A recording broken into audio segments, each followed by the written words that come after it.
जिन दिन छत्तीसगढ़ियावादी सरकार छत्तीसगढ़ में आई, आपके चैनल के माध्यम से मैं सबो छत्तीसगढ़िया भाई बहनी मन लग कहना चाहता हूँ, हरेक हाथ ला काम मिली, हरेक ला रोजगार मिली, हरेक ला शिक्षा के मुफ्त शिक्षा के व्यवस्था होई, मुफ्त चिकित्सा के व्यवस्था होई।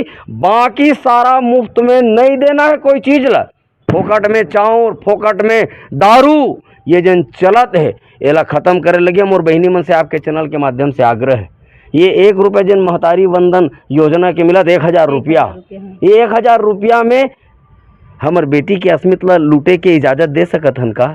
हमर लोग लइका मन ला बेरोजगार रहे के इजाज़त दे सकत हन का? हमर लइका मन जब बीमार पड़ते और अस्पताल में जाते तो इलाज के अभाव में मरे की इजाज़त दे सकत हन का?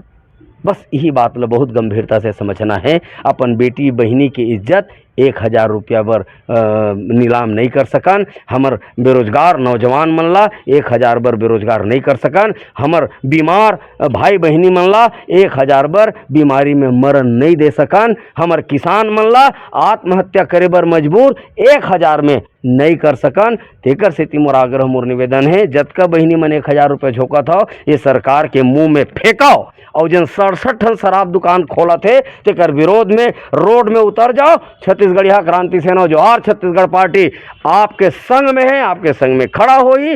जेल जाए के पारी आई, लोकतांत्रिक ढंग से हमन आंदोलन करथन, लेकिन ये सत्ता में बैठे सत्ताधीश मन हमेशा हमन ला जेल भेजते। जेल से डराने वाला नहीं है संगठन के सेनानी भाई बहिनी मन, जेल भेज कोई दिक्कत नहीं है, लेकिन हमन न आंध्र प्रदेश के संस्कृति हमार मूल में थोपन दन, न ही शराब के अवैध कारोबार ला वैध करन दन, और न ही नवा 67 दुकान ला खोलन दन।